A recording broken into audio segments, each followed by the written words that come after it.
Hey you going, guys, and welcome back to another episode of What You Do for a Crust. With us we have a returning guest. I'm very excited, very grateful for your time, just giving up your Sunday morning. We have our financial analyst. Welcome. Good to be here. Very keen. I think we got a lot of interest in the other episodes that you and I did, and particularly I think people generally find it quite interesting, some of the topics we're talking about. They're very relevant. You know, people are living week to week. There's a lot of financial pressures and costs. And I know last episode we talked about credit cards, personal finance, you know, those kind of things as well. Yep. I did have a couple of requests to particularly talk about salary packaging. Sorry, listeners, you can hear the dogs in the background. We'll see if we can push through and go from there. Yeah, a few people were sort of wanting us to chat about salary packaging, and you know, my understanding is it's a perk for some industries. Not every industry has salary packaging, but it's a bit of a perk in health industry and sometimes government, non-for-profits, those kind of things. And it's not just as simple as you get some money pre-tax, like it comes with entertainment cards and other things where you can put it towards loans and mortgages and all those kind of things. Yeah. What's your take in general around salary packaging? I mean, if you can use them, then absolutely. There's definitely things that you need to be aware of with some kind of structures. So the most simple ones in their basic form are salary sacrificing into super. So that's essentially you take, I don't know, a portion of your salary, say 10K a year, and rather than being taxed on that, they will just take that 10K, put it straight into your super, and then you don't have to pay tax on that 10K. So it's actually giving you, you know, I don't know, depending on your tax rate, let's just use round numbers for ease, you know, that $1,000 that you would have paid in tax had you had it in your pocket, you know, you're essentially getting that straight back and you're able to put that into your super. So that's like one of the most basic forms of salary sacrificing. Like you said, depending on the industry and the organisation, some of them can get pretty wild. Novated leasing is one of them. Yeah. So that's where you'll take a portion of your salary and essentially lease a car. And so they will say, yep, cool, here's a brand new vehicle. It covers fuel, your rego, your insurance. Absolutely everything is kind of bundled up into a package. So in terms of vehicle running costs, there aren't any. All of that's kind of covered.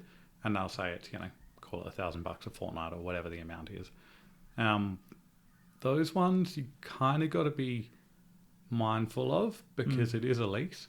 So you don't own the vehicle. Yeah, and at the end of the term, technically it's not your car either. Yeah, so at the end of the term, then, you know, there's a concept called a balloon payment where it's like, okay, well, if you want to then buy the car, you might have to have 10, 20 grand to actually pay for it. And that balloon is the remaining value of what you haven't paid through the novated lease package. Yeah, pretty much, yeah. So over the 5 years that you may have been leasing that vehicle, you know, there may be 10 grand left, and they'll say, okay, well, if you want to take ownership of the car, you can. But you need to pay us the residual. What's your take on novated leasing in general? I know we're getting already sidetracked, and I'm sorry, I'm not great at leading conversation lines, but I mean, at the end of the 5 year, say it's a 5 year, and you know we're sticking with just nice easy numbers. You've got a car that you technically don't own. I know a lot of individuals will go, "Yep, time for a new car, no problem at all." What worries me is at the end of the day, you don't have an asset, and even though I know a car is a depreciating asset. Unlike, you know, many other, you know, home or shares or something like that, where the value is constantly going to go down. It's getting older, it's getting more Ks, it's getting more wear and tear, no worries at all. But at the end of the day, you know, if you say got a loan or if you've just bought the car outright, you still have ownership of that. It's still technically an asset. Yes, depreciating, but still, you know, if you get really stuck, you can sell it and you've got whatever you made on the car made, you know, in quotations. But there's... It also depends on the lifestyle, I've found.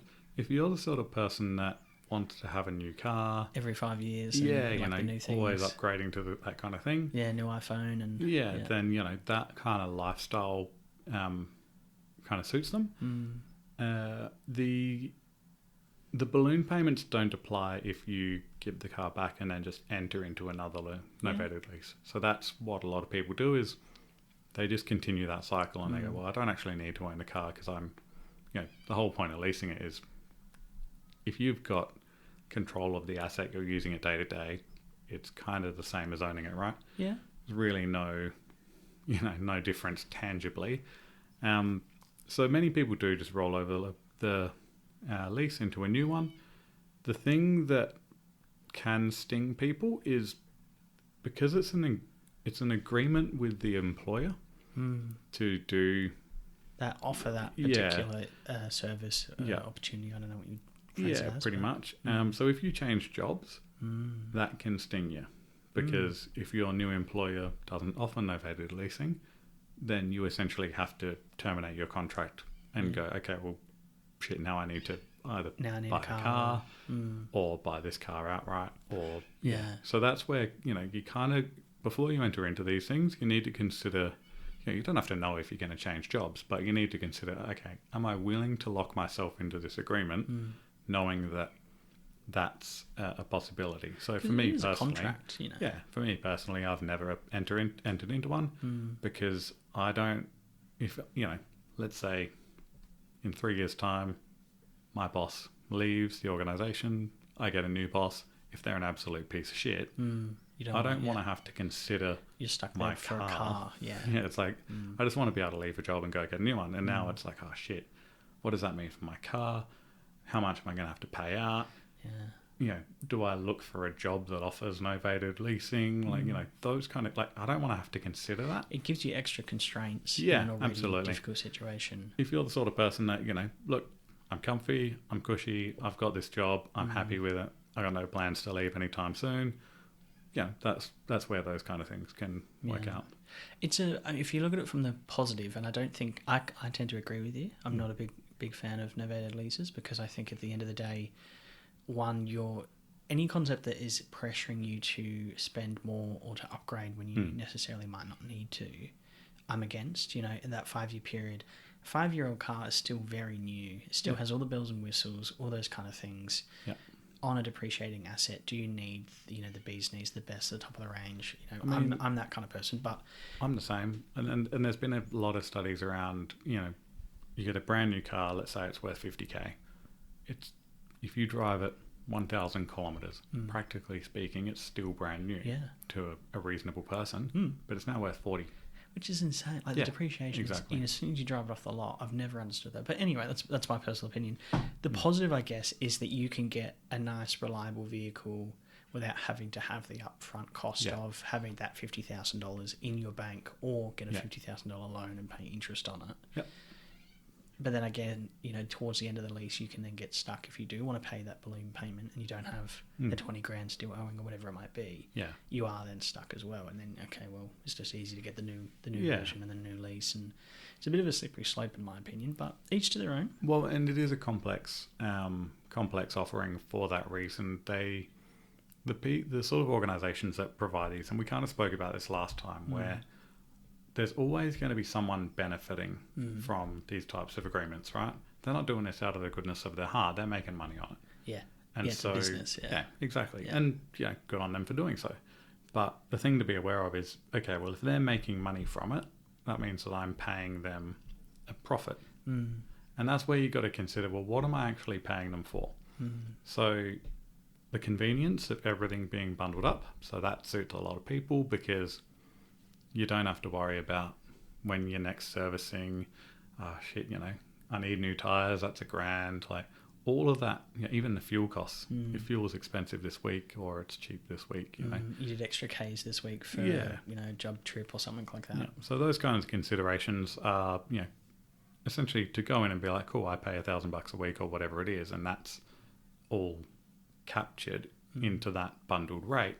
That's a convenience thing. And many people will pay a premium to have that peace of mind to know what those fixed costs are for the next 5 years. Yeah, I mean, at least you know what you're getting into to a certain point. I have looked at novated leasing in the past, mainly because my partner and I, we had a vehicle that just shit itself. We were doing lots of Ks, we're living in a rural area, we didn't have a lot of options.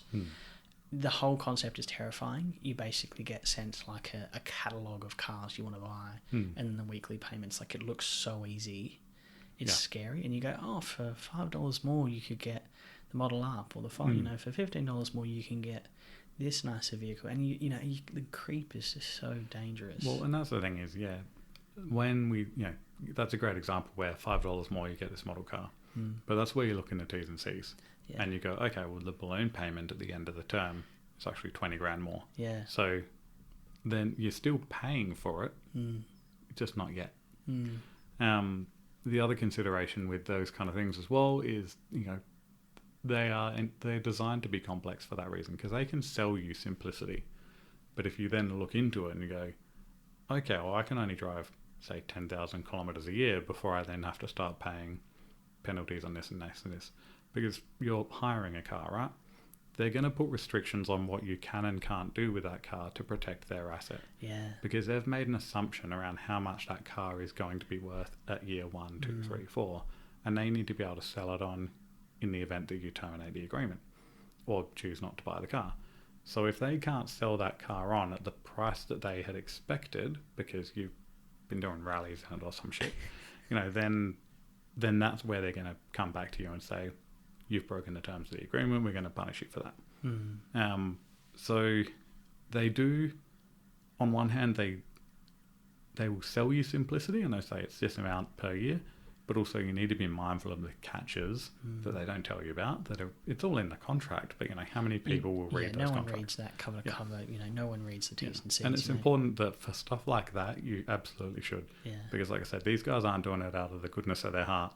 They are making $1 from it. Yeah. And you're the one paying that $1. You're so you need to know, simplicity, what kind of risks are attached. It reminds me of, have you seen that South Park episode where it's like I think it's the Human Centipede episode, but it's like the T's and C's for iTunes. Have you seen that? Yeah. For listeners, if you haven't seen the episode, it's basically like it makes a joke that every time there's a software update for your phone, or there's a T's and C's that come across to the link software of your phone or something like that, people never read it. They just tick accept. And, they make a mockery of that. They put in ridiculous T's and C's that, they can come and take your house, or they can take your firstborn. Like, it's obviously a very funny joke, but the point is that no one ever reads those because it's boring, or people just don't care.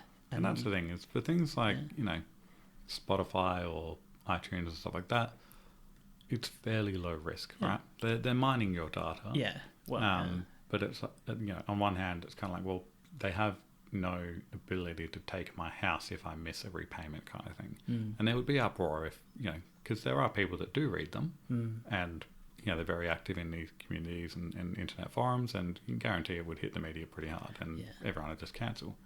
But with something like a vehicle lease, there would be clauses in there because they need to protect their asset. It's not your car. You spoke before about it's convenient for people to not have to worry about getting a loan and paying interest on that loan.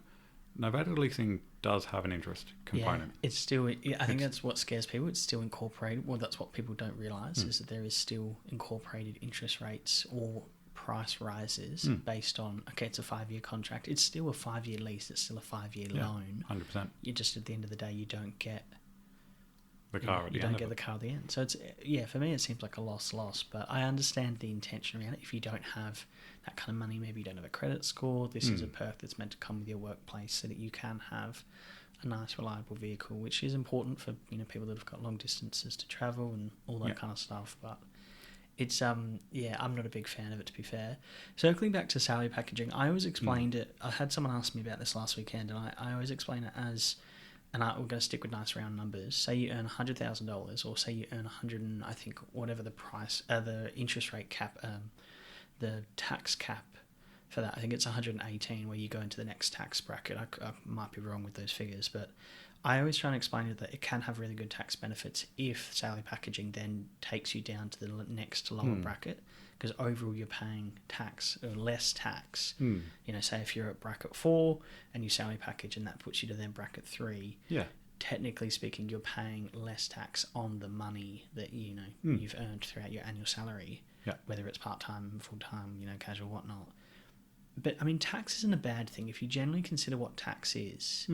It does keep the economy going. You are paying towards roads, you're paying towards public workers, you're paying towards education. Like Australian psyche, I guess, on tax sometimes can be very negative. That the government's taking my money. whether they use the money appropriately, I'm not going to get into that because it's exactly that, because people conceptually are fine to pay tax when they know that it's going to schools and roads and this and this. Yeah. When you talk about government and how they handle that money, and there's inefficiencies, and politicians give themselves like a 50 grand pay rise, they're already earning 400 grand a year. Yeah. Like, that's where it's an interesting political spin, because that's where people, it's not that they don't want to pay tax, but they don't want to see that money just going down the pisser, just right? disappears, So paying tax is good. It's what people want in a society. It's like, oh, you like roads, you like healthcare, you like schools. Yeah, like, well, exactly. that's tax dollars. People don't like waste. And that's where the government comes in. And so there is that, almost that crossing of perceptions where people will then blame tax. And it's like, well, you're not actually against tax. You're against wasted money. Yeah, I love I don't know if you've heard this, but I would assume you have heard this phrase, but I hear it all the time. Oh, the tax man, like the tax man, it's, it's a negative connotation to there's someone trying to steal my money, and I've worked so hard for this, and then I have to give up, 34% of my wage or whatever it is. But that is what keeps the world going. That's what keeps our roads, that's what keeps the trees trimmed, the power lines, up to date, all those kind of things, like, groundworks, internet, it does cost money in a society. Yeah, I have been that person that's like, oh, fuck's sake, like I worked so hard this year and I did all this overtime and extra work and I got the second job. And at the end of the day, it's pretty brutal when you look at your payslip and you go, that's money that could have been in my pocket. Yeah. There's you spoke about tax before on the tax man, and it's an interesting one because things like the salary sacrificing and novated leasing, and you spoke about if you can get into the bracket below. Something to be mindful of is that the ATO are aware of these kind of offerings. They're perfectly legal, by the way. It's not to say that they're trying to get you for using them. Yeah. But you've got to be mindful of things like if you have a student debt. Yeah, good point. Or if there's other considerations to your unique circumstances, the ATO will look at things like that, and they'll go, so your student loan repayments, right? When you lodge your tax, you need to pay, if you've got a student loan, you may need to pay some of that back. They will ignore things like salary sacrificing and you putting money into your super. So they specifically look at those and they go, I don't care. I'm still going to make sure that you pay at the rate above that. So they will remove that calculation. And the reason why is, if you're on 150k a year or something like that, and you want to salary sacrifice 50k of it to essentially avoid paying tax, right? Legally, you want to minimize your tax. That's where the ATO will go, it's kind of unfair that you're you're avoiding paying your student loan. You have the money to do so. And so they will disregard your salary sacrifice and go, cool, you earned 150k, your student loan repayment will be based on that.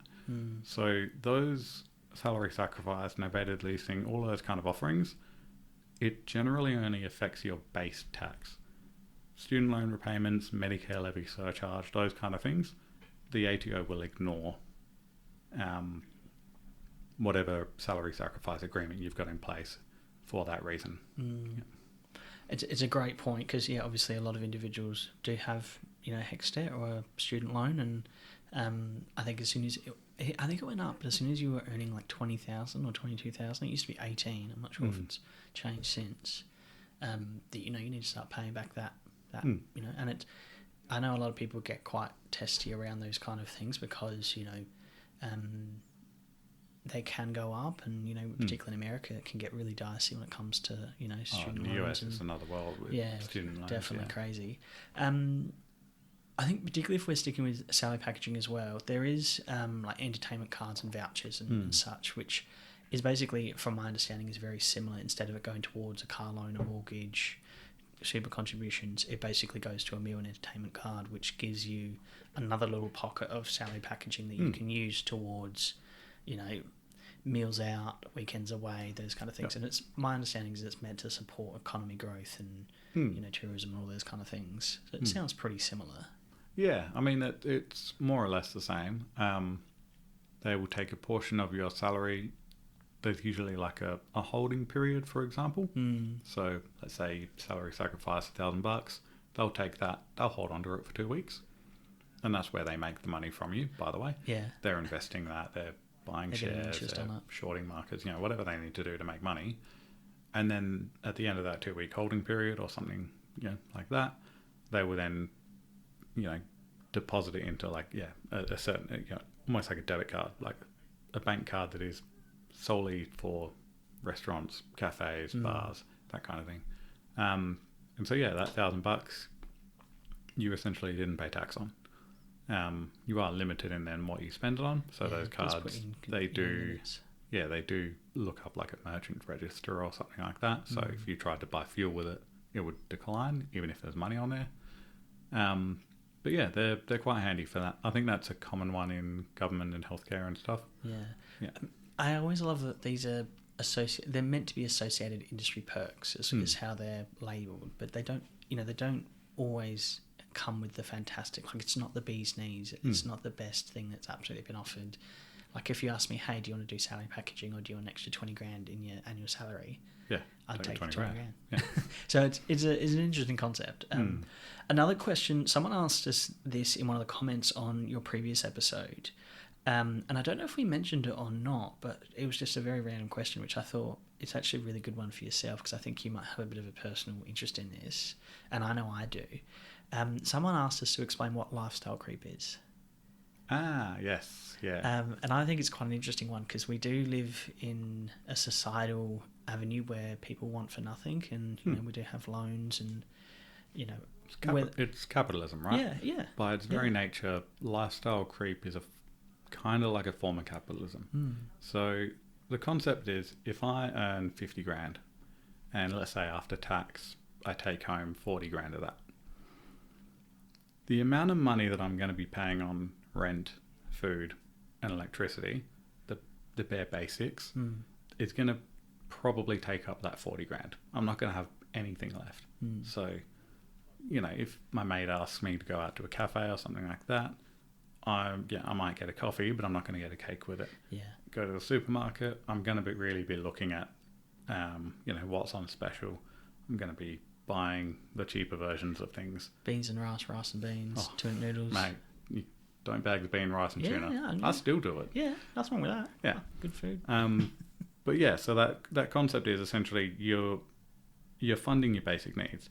Now to take an extreme example, let's double that salary. So now you earn 100 grand a year.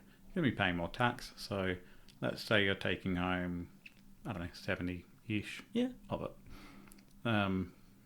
I have no idea what the actual tax rates are, by the way, just round numbers. They're doing round numbers, Yeah.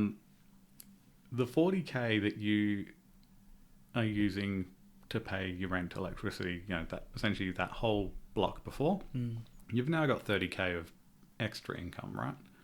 And the thing is, you're exactly right. We all want things. We all want to have nice things. We all want to buy the expensive laundry liquid.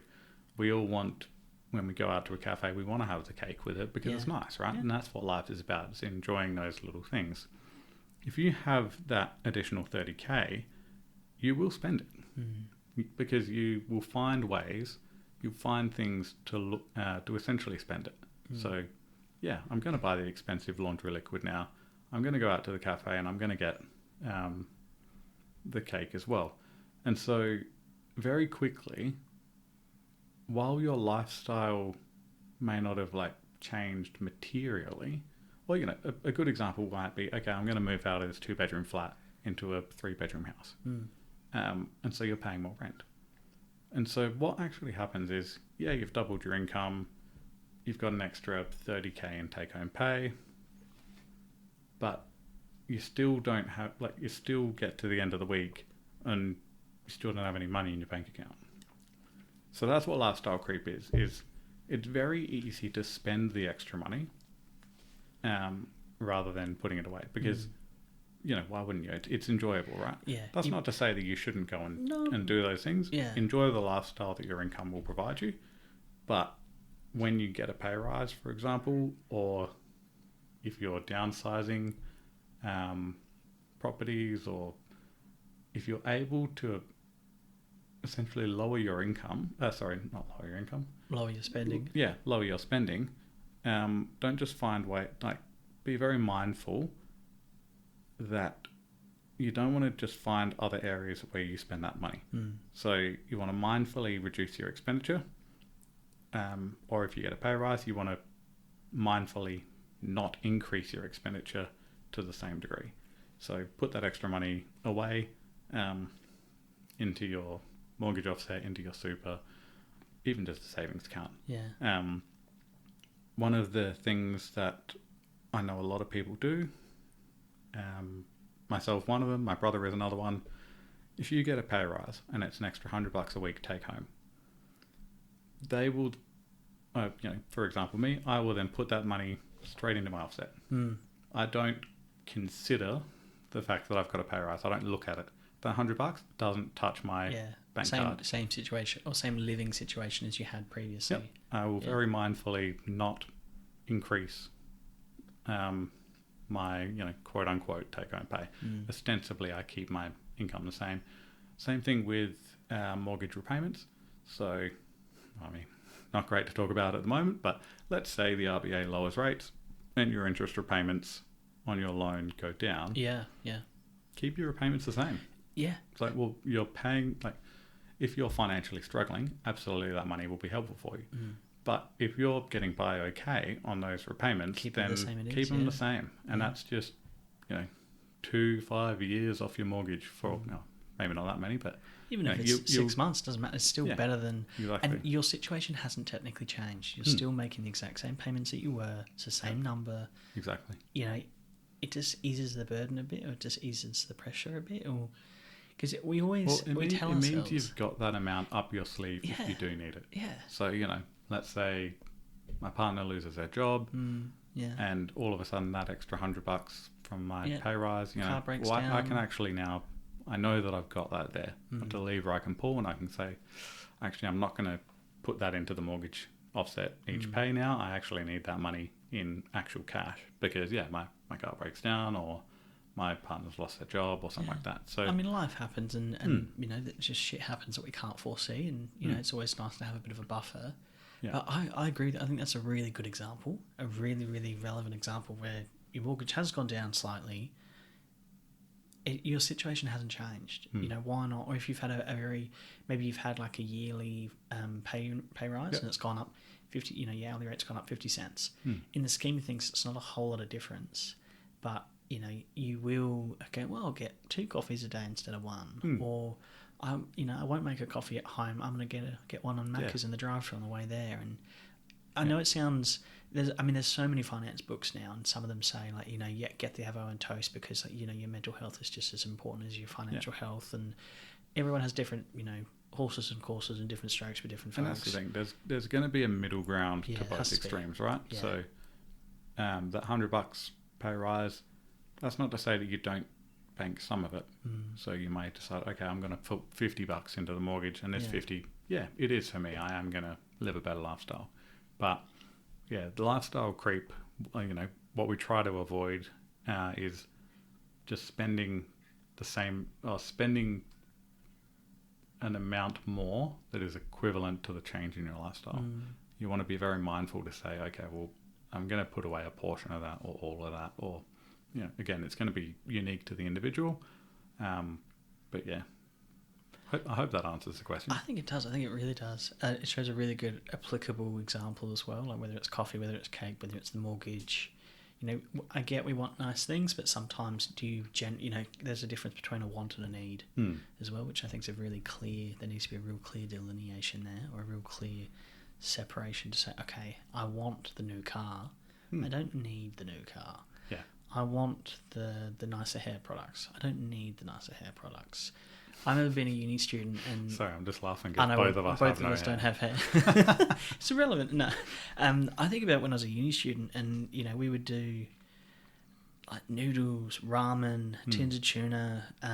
We would do we'd get a 80-cent tin of tomatoes and some eggs, and poach some eggs in the tomato sauce and a bit of toast. Some stale old bread or something, and You'd have a great meal and it'd be, $2. I could, Yeah. and then now I'm like, I feel like salmon. Like, you do get that lifestyle creep.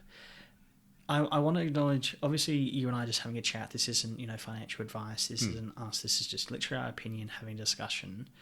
What's your take on like the housing market now? Because this is a huge topic at the moment, and I don't want to put you under the pump because yes, you are an absolute financial expert, but there's, this isn't us giving financial advice. This is just us having a chat, and people either listen and agree or disagree, and that's fine. As is their right. Absolutely. Yeah. The housing market at the moment kind of scares me, I guess, because one, people are borrowing more. There's a lot of avenues now that the government are putting in place. You don't have to pay stamp duty, you don't have to pay lenders' mortgage insurance. There's lots more startup avenues for you to help get into the market, but then you've got high interest rates. You've got 40-year mortgages instead of 30, and whatever the common thing now is. Yeah. It scares me. What's your take on it in general? Well, I mean, I agree. I think there are many elements that are problematic.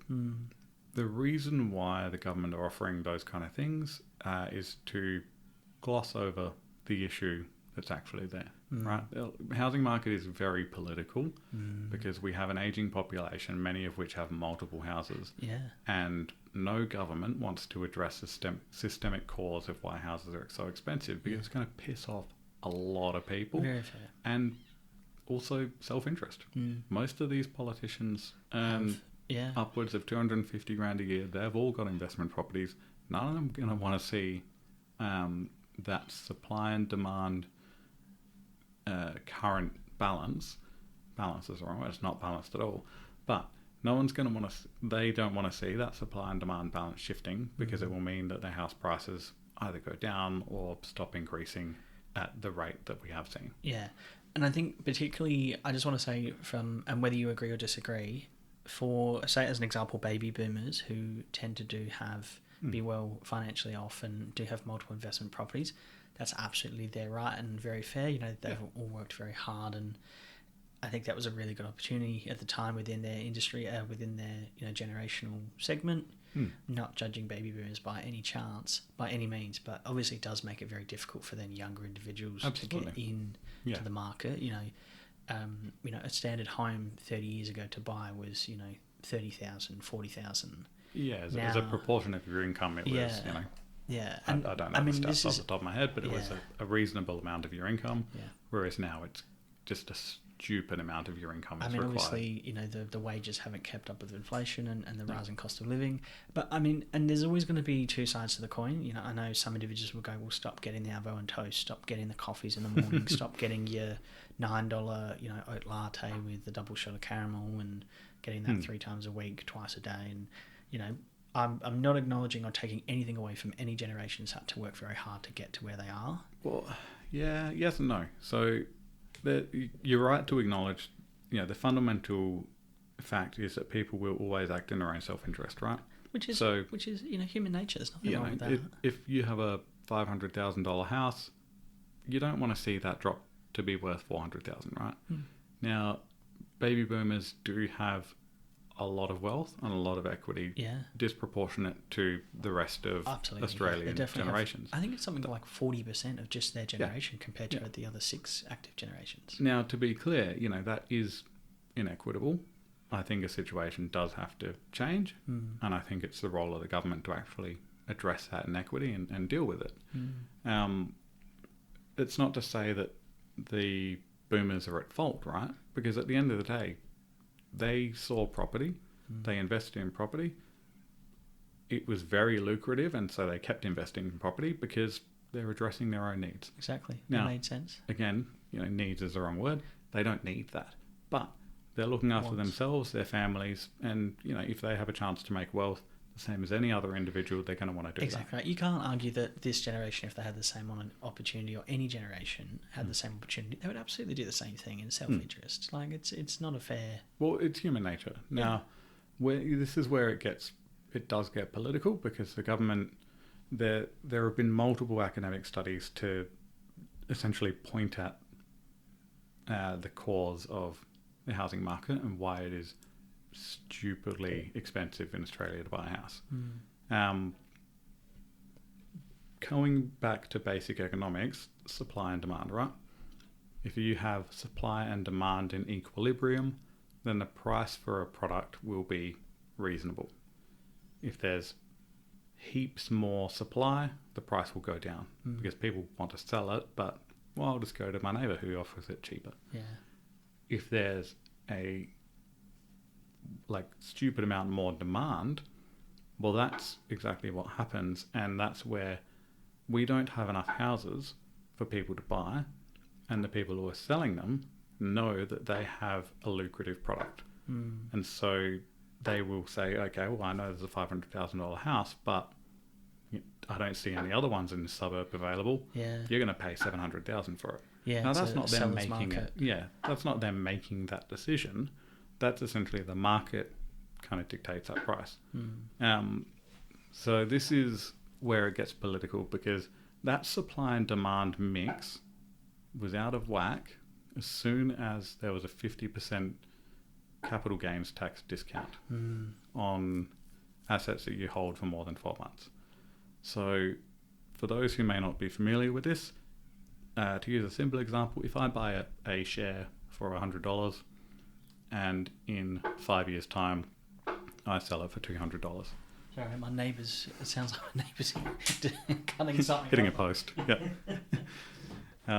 So I've made $100 profit on that share, right? And that $100 is a capital gain.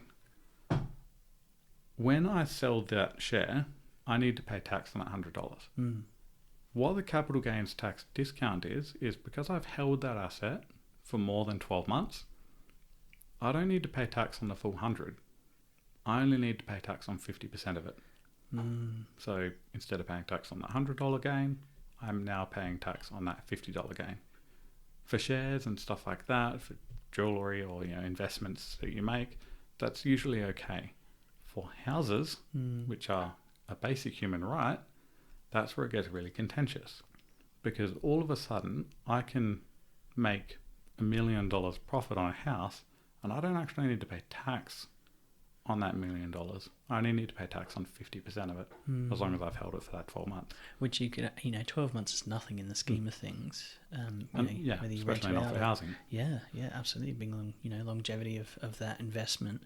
It makes me think of I'm going to show how uncultured I am. Is it Kerry Packer or Terry Packer? Do you remember that old clip? And he's in front of like a committee that are assessing him and his business and his tax contributions, and he makes the point of he doesn't know anyone that doesn't try and mitigate their tax. Yeah. And particularly in his situation, he's talking, this is 20, 30 years ago, I think. He's talking about, billions of dollars or millions of dollars. And he's like, but why wouldn't I try and reduce my tax? Everyone does. That's a common thing. And then you get into that, that political discussion of, is it right? Is it wrong? Is that, there has to be some kind of cap, I guess, or limit. Exactly. And so, we could get almost political sciencey here. This is where it's the role of governments to address inequity and to make it fair for every citizen. They are ultimately the leaders of the country. They decide the laws and so on and so forth. Yeah.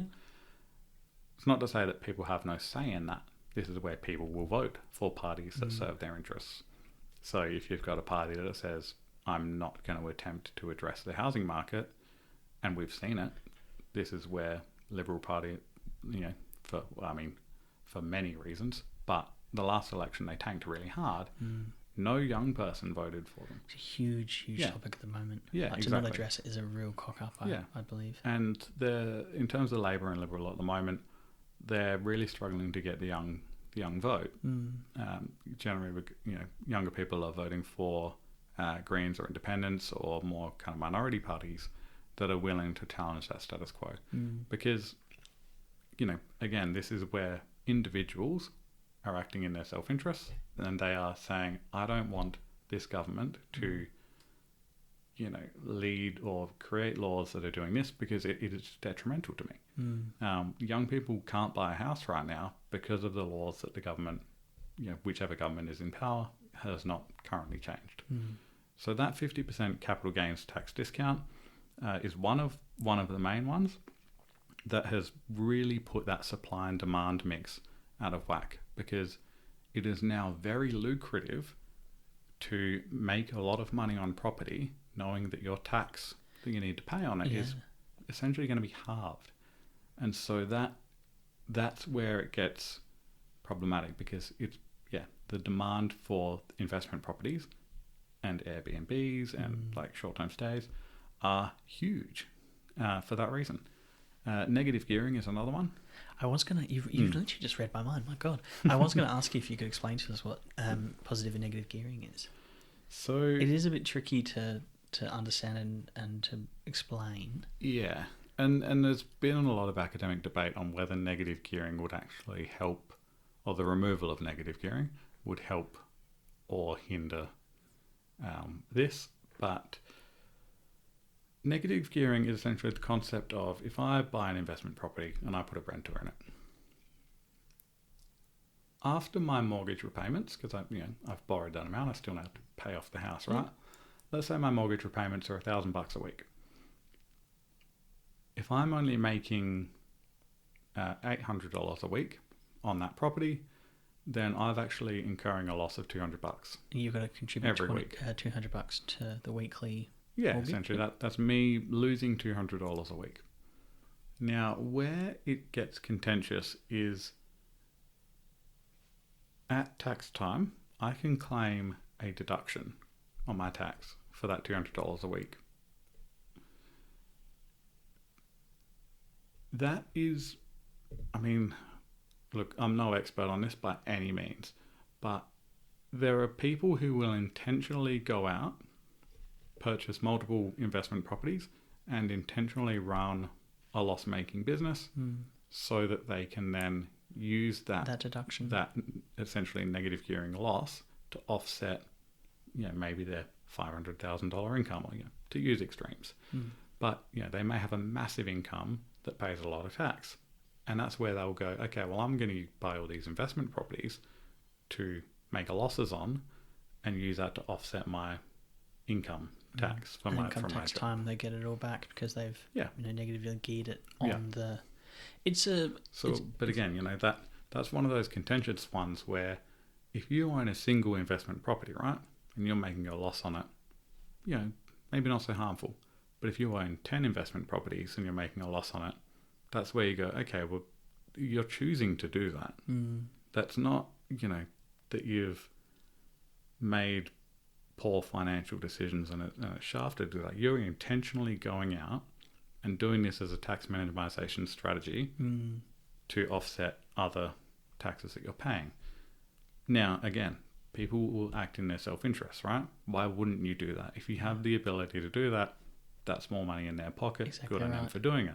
Back to Mr. Packer, who doesn't mitigate or try and reduce their tax. Yeah. But this is where, again, it's the role of governments to address inequity. And this is why it's a very political discussion at the moment, because all the young people who are struggling to buy a house and all of the academics who are saying, well, these are the problems that's putting the supply and demand out of whack. That's where, people are now putting pressure on the government to say, hey, we'd really like you to address this, because it's really shafting whole generations of people. The challenge is, you've got older generations who have a lot of investment properties. You've got very wealthy individuals who have a lot of influence in politics, who have a lot of investment properties. Members of Parliament themselves, who have high incomes, have a lot of investment properties and use negative gearing. And so that's where it gets challenging, because those individuals are the ones that don't want the system to change, and they will use their power to make sure it doesn't change. And you could argue that those individuals that are in power or in government, have been elected to not have self-interest, but have the interest of the people, or the general welfare of our country. And there's a whole discussion on ethics and philosophy around whether that's actually possible, because it's not. Like, we all like to think that, well, to be honest, Australian culture, I don't think I've ever met anyone who thinks that a politician is genuinely acting in the interests of not themselves. I've said this, But I you would agree. like to think, in this kind of fantasy land, you would like to think that people in government aren't acting in their own self-interest. They are only considering the needs of the people. Practically speaking, it's almost never going to happen. Yeah. Not under capitalism, right? Because the whole purpose of capitalist society is that people make more money. People like money, we spend more money, we'll go out and do that. We want those things. Yeah. And so that's where, I don't want to go into the discussion of which political system is better, but under the current one that we have, like, there isn't an incentive for people to make that change. It's actually a disincentive for them as individuals, because if that supply and demand mix changes, what you'll see is property prices will either go down or stagnate or level back out to what they should be. Which is going to scare a lot of people, because a lot of people have gained equity in their homes, whether they are single homeowners or do have multiple investment properties. Exactly. So my $500,000 house, for example, that should be worth $500,000 is currently worth, let's say $1 million. If these laws go through, well, that now means that my house is now only worth $500,000 again, which is, look, it's what it should be. Yeah. But you're right. If I said, your house value's dropped $500,000, people freak out. Absolutely. And you might have equity in that you've planned for something else. There's a gentleman I follow. I won't say his name, but there's a gentleman I follow on social media, which is fascinating. He's a young individual. And basically what he's done is he's purchased a property and he's taken the equity in that property growth for over a couple of years to then utilise for another property, and then waited a couple of years or 18 months and then bought another property from the equity. And he's literally had his equity and the value of those homes. So he's almost getting a mortgage, then a second mortgage. And and you kind of, it scares me, because then you get that phrase of the bubble, which, you sit and you go, he's not actually able to cover the mortgage of those however many properties. And exactly, because you're borrowing against the equity. So what we're saying here is, you buy a $500,000 house in 2 years' time, because the market's absolutely wild. It's gone to 700,000. It's worth 700. Yeah. So that 200 grand, it's not cash. You don't have that intangible cash unless you sell the property. And this is where it's tricky, because if you sell the property, I've got now $700,000 cash. I repay my $500,000 mortgage. You've made 200K. I'm left with 200K. The problem is, I then need to buy a house, and that price has gone up as well. Exactly. Yeah. The price of the house that I'm now buying, it's not 500 anymore. It's 700, because everyone else's prices have done that too. So I'm then having to buy a $700,000 house. I use 200,000 cash, and I have to borrow 500K. Logically, you would think you're in the same position, but stamp duty, I need to pay 50 grand to actually do that. So I'm out of pocket 50 grand. Conveyancing fees, moving fees, all that kind of stuff, title fees. Yeah, and so it's what you're describing with that individual. That's where you don't actually sell the property. So that 700K, 200K of kind of profit, if you sold it, you can go to the bank and say, hey, I want to get a mortgage for another house.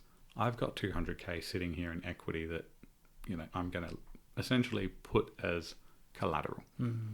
And so the bank goes, okay, yeah, we've got some equity there. I'll let you borrow another 700K to buy another house. Yeah. And that cycle continues. So what you were talking about before around the bubble is correct in that he doesn't actually have the cash to pay for those mortgages. He'll put renters in and stuff, so like he needs that cash flow. But if he sold them all, for example, he would then need to repay all of that money. And he may have made some money from capital gains, but the reality is it's not going to be a huge amount, because he's still going to need to buy another house to live in, and that will be expensive. When we talk about a bubble popping, governments will do what they can to avoid that scenario, because regardless of right or wrong, or if it should or shouldn't happen, they know that it will cause panic, and there's a lot of linked markets, we'll say. So the share market, for example, property markets, banks, all of their borrowings that they've given out to people, they're all depending on the house prices as well, being a certain amount. So if that bubble pops, banks aren't worth as much. The share price goes down. People's confidence in the share price, the value they of the dollar freak out. goes They down. start selling. The value of the dollar goes down. There's quite a few flow-on implications for that, and it does cause market collapse. So this is where the term called grandfathering comes in. So the government, let's say they abolish the capital gains discount on investment properties.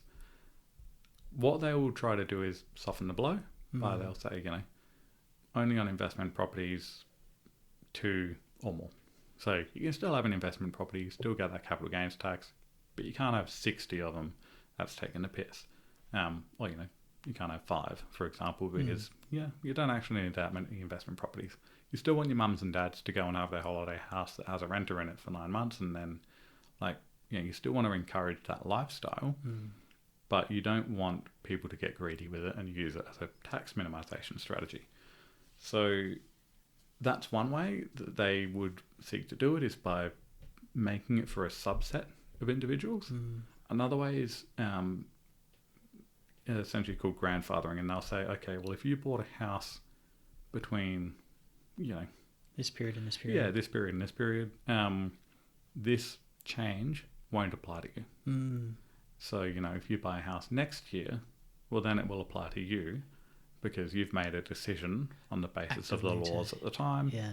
And, it's not fair that we penalise people who have made a decision based on laws 10 years ago. Exactly, yeah. That's,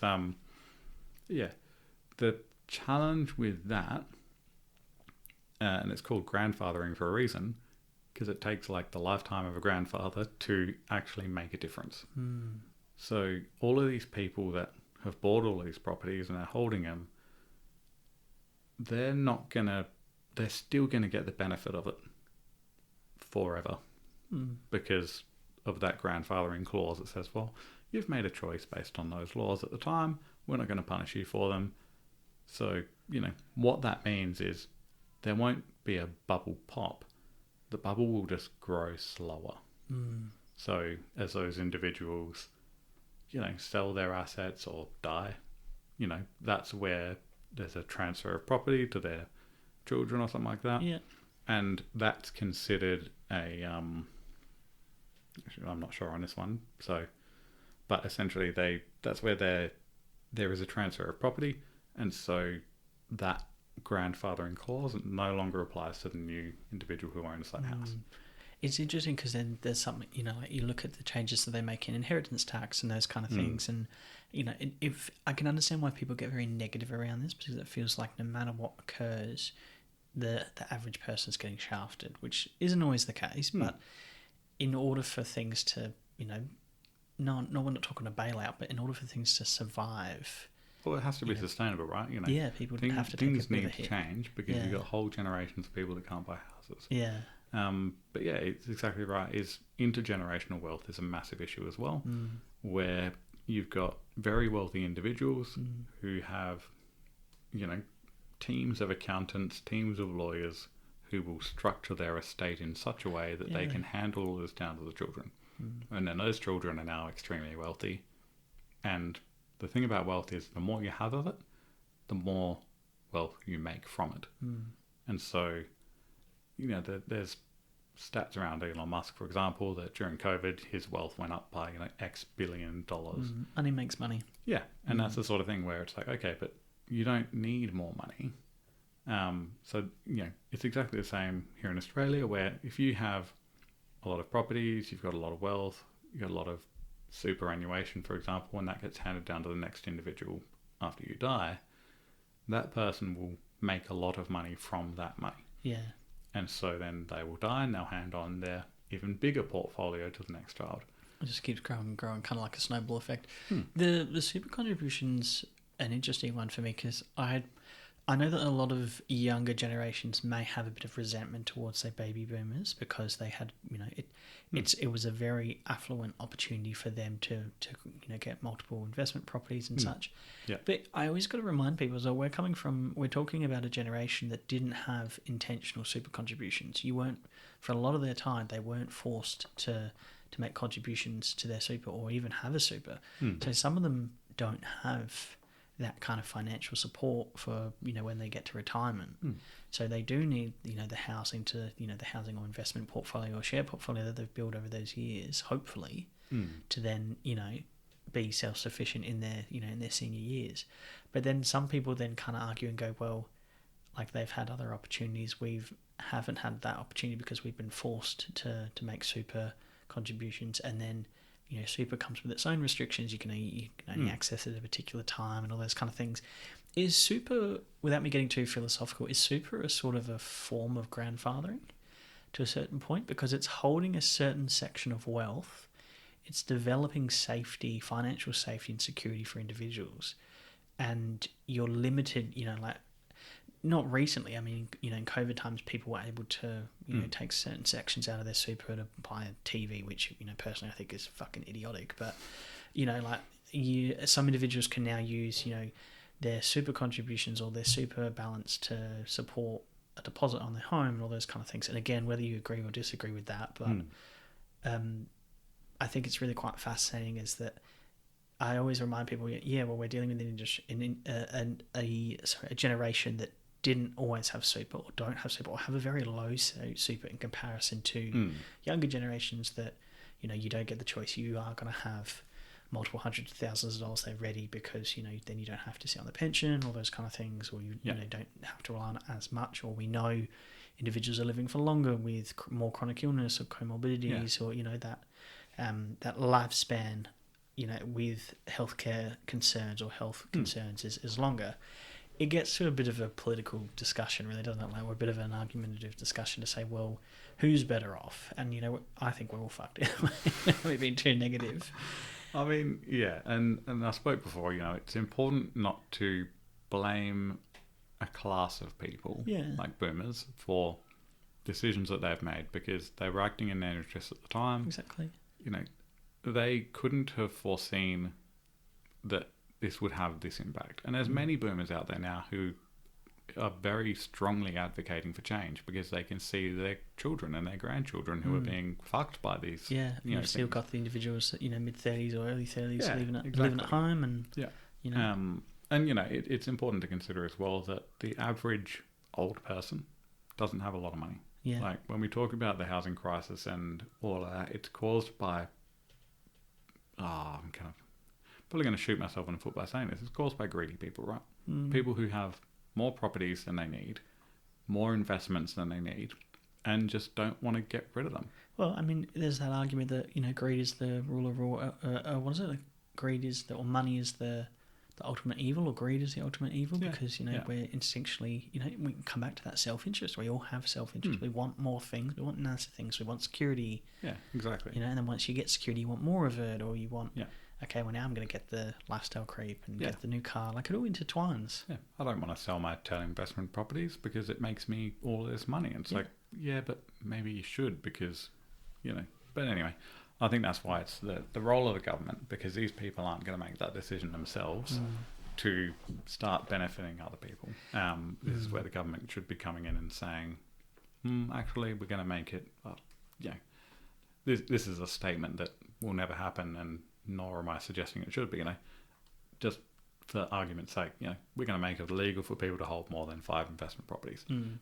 That's never going to happen. Not suggesting they should, but, that's an example of how the government could just come in and just do a sweeping change that kind of goes, okay, well, no, you need to sell them. Super is an interesting one because you're right, a lot of older generations don't have it, so they're reliant on the pension. It is political, by the way, very much so. So the older generation cost money, right?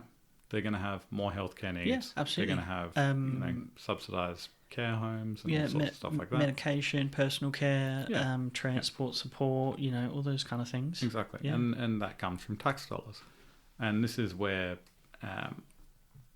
the government needs to find a way to find that that money to help provide for those older generations who need those social security nets. And you quick Google search, you can almost certainly see, if you search for aging population issues, you're going to come across a plethora of things that the government is trying to handle. Superannuation is a way to ultimately deal with that. It's a forced savings account. And so what it means is, they're essentially putting the onus back onto the individual to say, okay, you're not necessarily going to have social security or healthcare benefits or these kind of things. The government can't afford to pay for that for everyone indefinitely when you hit, say, 60 years old. That's not to say that they're not going to be there or not going to be available to you, but the government ultimately want to minimise offering that to more individuals, so because it costs money. So this is where super comes in, is they're essentially saying, if you earn a bunch of money, your savings account, your super account, will be larger when you retire at, say, 60, 65, 70, whatever. And therefore, you've got $1 million in your super. We're not going to pay you the age pension. We're not going to give you health, Medicare, those kind of things, because it's like, well, you've got your own you can savings pay account for that cover. yourself. Medicare is probably a bad example. I think that will always be around. But the point being, they're going to essentially give those individuals less of the tax purse. And by seeing your super balance and by having not access to it, but you can see it in your statements, you can log into your portal, you can see your balance. Similar to your take-home pay, people like seeing that, and they're going to work harder, and they're going to put money into it, and they're going to want to see that savings account grow. Seeing it grow. Yeah, and so what it does do is it incentivizes people to be self-serving later on in life. I think a lot of the complaints you hear is, it's my money and I can't access it, or the age limit when you can access your super has gone up. And what I do tend to, that pisses me off as well. But I mean, it's intentional for a reason. It means that the standard generation or the standard person is living longer. So we're healthier for longer theoretically, which whether you agree or don't agree, but I think that's part of the intention is that, okay, well, instead of as the average age of death was 76, now it's 79. So, it kind of makes sense that they have to extend it. Whether you agree with it or disagree with it. They don't have to extend it, but what they're trying to do is by saying you can't access your super, I don't know the actual ages, but let's say it's gone from 65 up to 68. Yeah. You can't access your super until you're 68 now. What they're actually doing is saying, okay, you need to work for another 3 years before you can retire. And if you're working, you're paying taxes. And that's that income back to the government to, help fund people that need it. And so... in the overall benefit, which absolutely makes sense. Yeah, but, at the same time, if I've got, using stupid examples, if I've got 10 million in my super, I don't want to keep working. I want to retire. Yeah. And so there is a lot of debate about when people should and shouldn't be able to access their own super. Effectively is your money. Yes, you're being forced to save it, and whether you choose to contribute. But I shouldn't have to continue working when I don't need to, for the sake of producing money for the taxman. And coming back to the taxman statement, that said, if I had 10 million in my super, well, one, I wouldn't let it get to that point. I would be investing that money outside of super, so buying shares. It's an interesting concept because, again, we're sort of circling back to personal finance, but I know some individuals will go, okay, well, I'm not going to make extra super contributions because I know, yes, I get to decide how it's invested, depending on picking my risk profile, but I know I'm not going to be able to access it when I want, or I don't have the flexibility to change. I've got it in shares and I'm changing to this one, or I believe in environmentally safe companies, so I want to invest in that avenue. So you are limited to a certain point. I am conscious of time because we've just ticked over an hour, and I don't want to take up too much of time of your day. The one thing I wanted to ask you and sort of end on is: have you seen the viral video that's going on at the moment about the comparison between the beer tax and the gas companies tax? Have you seen that? Yeah. For the listeners, and please correct me if I'm wrong here because I don't remember the specific percentages, but for the listeners who haven't seen it, so Senator David Poe. Who mentioned that there's a percentage that that standard Australians pay on beer tax. I think it's like 44% or something like that, and it's quite high given, Australian culture around drinking, and again, we've talked about whether that's healthy or unhealthy, and different topic for another day. But it went viral. It went crazy because it feels so un-Australian that the local Joe, the local person, the local family is paying more on beer tax and contributes greater to economical growth and structure. Well, hang on, sorry, I'm just going to have to quickly pause. Apologies, listeners. And we're back. Sorry, listeners. We're talking about the comparison between beer and gas tax. And yeah, basically it breaks down to say that the standard individual is paying more tax on beer than massive gas companies exporting gas. It just it's gone a bit crazy and it's gone a bit uncontrolled because everyone's gone, well, what the hell? And there's a lot there to unpack, but it's quite an interesting topic. I have seen that. Yeah, there's been a lot of discussion on it, particularly the gas industry. Australia has some of the most abundant gas fields in the world. We have stupid amounts of natural gas available to us. There are countries in like Europe where those resources that are coming out of the ground are any money made from that goes into like a people's fund, for example, like a sovereign fund that pay for healthcare for citizens and stuff like that. There's a lot of that kind of discussion happening now where people will go, well, hold on, you're taking this natural resource out of our country's ground, you're then selling it overseas, and we're not seeing a cent of it. Like this is every person's. Well, I mean, there's a whole debate about First Nations, for example. They also don't see a cent of it, and they've been here for 65,000 years. But that concept of they're not actually contributing to the country that they're taking these resources from. Yeah. And gas is a very, very topical one because there's long-term agreements where they're selling the gas at a certain price overseas. And what that's doing is because of that supply and demand dynamic, that has left less gas available to sell to Australian to the local companies. Or retailers, energy retailers, whatever.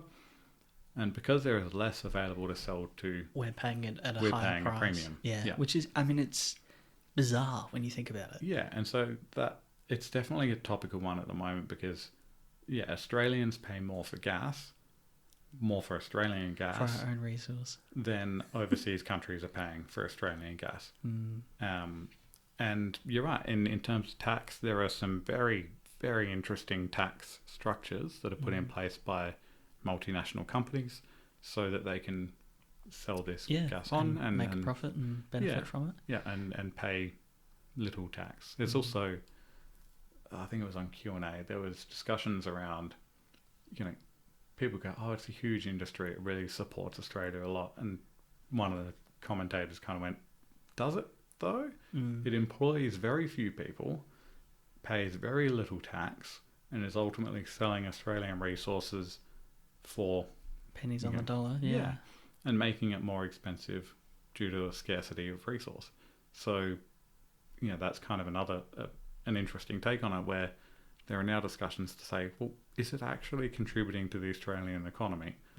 And so, I think the David Pocock is very much rightly so challenging. Again, whether it's right or wrong, or whether you agree or not agree. Speak up. It's fair and reasonable for individuals and for senators and members of parliament to challenge things and go, is this actually right? Most of the Australian public would argue it's not fair, it's not just, it's not reasonable, and this is where people, a lot of younger people overlook the impact of voting. Absolutely, go chat to your local member of parliament, get to know them, and kind of understand there is power in that vote. Yeah, absolutely, because you don't want to just have a government in place that is continually shafting you, right? I agree. I do apologise. I'm going to have to cut you off because we're definitely running out of time. We've got literally 10 seconds. Thank you so much. What a hell of a conversation. I think so important, but thank you very much. Very welcome. Thank you.